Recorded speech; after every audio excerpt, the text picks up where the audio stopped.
Sir ಈ problem ಏನಾಗಿದೆ sir? Typhoid ಅಂತೂ ಬಂದಿದೆ ಕೊಡ್ತೀವಿ. ಅದೇ ಇದು ಪ್ಲೇಟ್ಲೆಟು ಕಮ್ಮಿ ಆಗ್ತಾ ಇದೆ. ಹಾಂ ಸರ್. ಬಟ್ಟೆ ಆಗಿಬಿಟ್ಟು ಟ್ಯಾಬ್ಲೆಟ್ ಕೊಡ್ತಾರೆ. ಎಷ್ಟು ಒಂದು ತಿಂಗಳ ಬಂದು ಭೇಟಿ ಕೊಡ್ತಾರೆ. ಮೊನ್ನೆನೂ ಒಂದಿಬ್ಬರು ಬಂದಿದ್ದರು. ಬಟ್ ನಾನು ಮೊದಲೆಲ್ಲ ಮಾಡ್ತಿದ್ದೆ, ಮೊದಲು 6-7 ಮಂತ್ಸ್ ತನಕ ಮಾಡಿದ್ದೇನೆ. ಮೇಡಮ್ ಬಂದರು ಅದೇ ಟ್ಯಾಬ್ಲೆಟ್ ಕೊಡೋದು.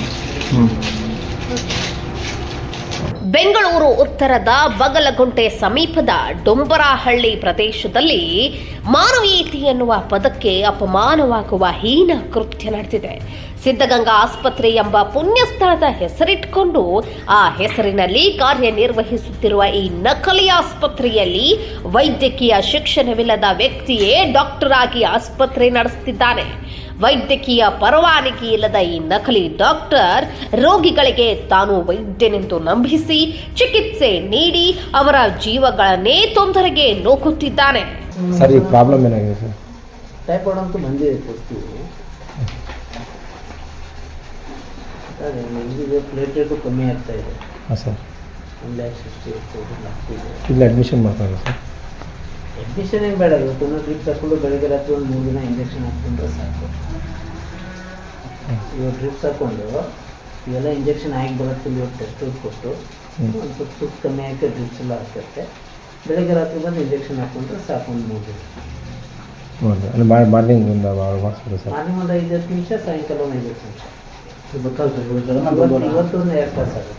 ಇಷ್ಟರಲ್ಲೂ ತೀವ್ರವಾಗಿರುವ ಅಂಶವೆಂದರೆ ಈ ನಕಲಿ ಆಸ್ಪತ್ರೆಯೊಡನೆ ಲಗತ್ತಿರುವ ಡಯಾಗ್ನಾಸ್ಟಿಕ್ ಸೆಂಟರ್ನಿಂದ ನಕಲಿ ಲ್ಯಾಬ್ ರಿಪೋರ್ಟ್ಗಳನ್ನು ತಯಾರಿಸಿ ಜನರನ್ನ ಹೆದರಿಸಿ ಅವರಿಂದ ಲಕ್ಷಾಂತರ ರೂಪಾಯಿ ಲೂಟಿ ಮಾಡಲಾಗ್ತಿದೆ.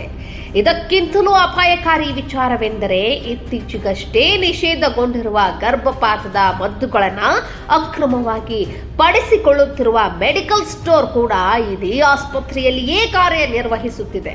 ಇದರಿಂದ ಮಹಿಳೆಯರ ಆರೋಗ್ಯಕ್ಕೂ ಅಪಾಯ ಉಂಟಾಗುತ್ತಿದೆ.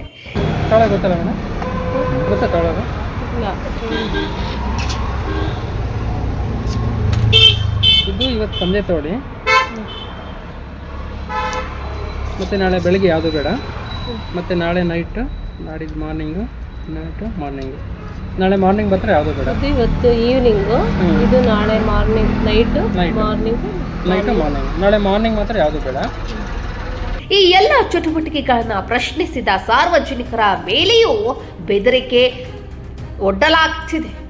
ಸಾರ್ವಜನಿಕರು ತೀವ್ರವಾಗಿ ಆಕ್ಷೇಪ ವ್ಯಕ್ತಪಡಿಸಿದಾಗ ಆಸ್ಪತ್ರೆಯ ಮಾಲೀಕನಾದಂತಹ ಸತೀಶ್ ಹೇಳಿದ್ದೇನು ಗೊತ್ತಾ?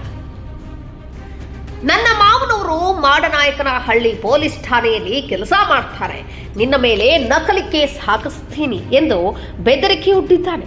ಈ ಮೂಲಕ ಕಾನೂನು ಪ್ರಕ್ರಿಯೆಯನ್ನ ದುರ್ಬಳಕೆ ಮಾಡಿಕೊಳ್ಳುವುದು ಇಲ್ಲಿ ಬಹಿರಂಗವಾಗಿದೆ.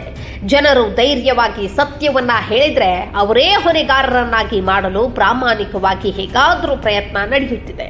ಟಾರ್ಗೆಟ್ ಟಿವಿ ಸತ್ಯವನ್ನ ಮರೆಮಾಡುವಂತಿಲ್ಲ. ನಮ್ಮ ತಂಡ ಈ ಬಗ್ಗೆ ಆರೋಗ್ಯ ಇಲಾಖೆ ಮತ್ತು ಪೊಲೀಸ್ ಇಲಾಖೆ ಎರಡರನ್ನೂ ಸಂಪರ್ಕಿಸಿ ದೂರು ಸಲ್ಲಿಸಿದೆ. ಈ ಆಸ್ಪತ್ರೆಗೆ ಸಂಬಂಧಿಸಿದಂತೆ ಆರೋಗ್ಯ ಅಧಿಕಾರಿಗಳಿಗೆ ಹಾಗೂ ಆರೋಗ್ಯ ಮಂತ್ರಿಯವರಿಗೆ ಟಾರ್ಗೆಟ್ ಟಿವಿ ವತಿಯಿಂದ ದೂರು ಸಲ್ಲಿಸಲಾಗುವುದು. ಈ ಆಸ್ಪತ್ರೆಯ ವಿರುದ್ಧ ಸರ್ಕಾರಿ ಅಧಿಕಾರಿಗಳು ಯಾವ ರೀತಿ ಶಿಸ್ತಿನ ಕ್ರಮ ತೆಗೆದುಕೊಳ್ಳುತ್ತಾರೆಂದು ಕಾದು ನೋಡೋಣ.